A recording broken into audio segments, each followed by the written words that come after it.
నేను లోకంలో నుంచి దేవునిలోకి మారిన కథ. నా జీవితం నాశనం అయిపోకుండా నేను దేవుణ్ణి పట్టుకున్న కథ. నా పేరు విక్కీ. నేను ఒక నార్మల్ పర్సన్ని. నిద్రలేయడం, ఫోన్ చూడటం, మళ్ళీ పడుకోవడం, ఇదే నా రొటీన్. పెద్దగా స్పెషల్ ఏమి ఉండదు. కానీ అప్పుడప్పుడు బోర్ కొట్టినప్పుడు బయటకు వెళ్ళి ఫ్రెండ్స్తో ఆడటం, చిన్నపిల్లలతో తమ్ముళ్ళతో పబ్జీ, ఫ్రీ ఫైర్ ఆడటం. వీధి చివర బంకు ఉంటుంది. ఆ బంకు దగ్గర ఫ్రెండ్స్తో కలిసి ముచ్చట్లు పెట్టుకోవడం, ఈరోజు ఏమైంది, రేపు ఏమైంది, అలా సోది మాట్లాడుకోవడం చాలా చాలా బాగా అనిపిస్తుంది టైంపాస్ చేయడం. ఇలా నార్మల్గా ఉన్న నా లైఫ్లోకి నా ఫ్రెండ్ కాల్ చేశాడు. వాళ్ళ లైఫ్లో జరిగిన వండర్స్ గురించి చెప్పాడు. ఆ వండర్స్కి కారణమైన ఒక వస్తువుని నాకు కొరియర్ చేస్తా అన్నాడు. నేనేదో సినిమా క్యాసెట్టో లేకపోతే మంచి మూవీయో, మోటివేషనల్ మూవీయో పంపిస్తాడనుకున్నాను.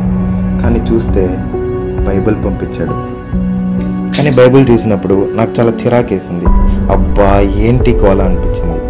నా పాస్ట్ లైఫ్లో ఎవరైనా నన్ను బైబిల్ ఆ ఫోన్ అని అడిగితే నేను మొబైల్ అనే చెప్పేవాడిని.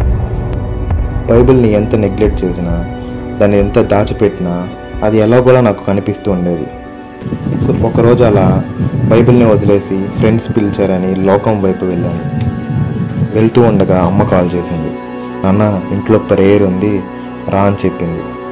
కానీ నేను చాలా చిరాకేసింది. ఈ ప్రేయర్, బైబిల్ ఏంట్రా నస అని అమ్మతో చాలా కోపంగా మాట్లాడి కాల్ కట్ చేశాను.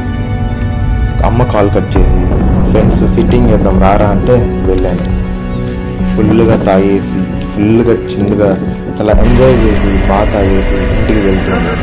అదే టైంలో ఫ్రెండ్ ఫోన్ చేసి, అరే మామ, తాగింది సరిపోలేదు, ఇంకా బాగా తాగుదాం, ఫుల్గా ఎంజాయ్ చేద్దాం, ఫుల్గా మనీ తీసుకుంటానా, ఈవినింగ్ పబ్కి వెళ్దామన్నాడు. అలా చాలా హ్యాపీగా సరే మామ ఈవినింగ్ వెళ్దాం అనేసి డ్రైవ్ చేస్తూ వెళ్తూ ఉన్నాను. అలా వెళ్తుండగా అంతలో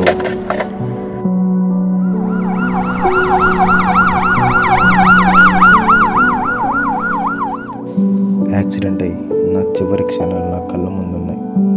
అప్పుడు నా జీవితానికి అర్థం లేకుండా చనిపోతున్నందుకు చాలా బాధపడ్డాను. మనకి టైం లేనప్పుడు అర్థమవుతుంది మన లైఫ్ ఎంత ప్రీషియస్ అని. అప్పటి వరకు లోకమే పర్మనెంట్, ఇదే నా లైఫ్ అనుకున్నాను.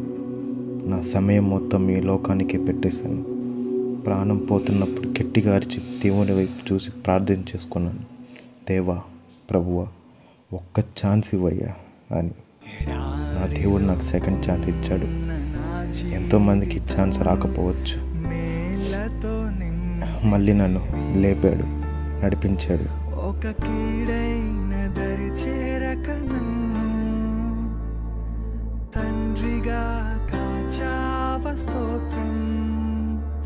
ఒక కీడైన మళ్ళీ జన్మించడం అంటే చనిపోయి పుట్టడం కాదు, దేవునిలో మారు మనసు పొందడం. నేను పొందాను.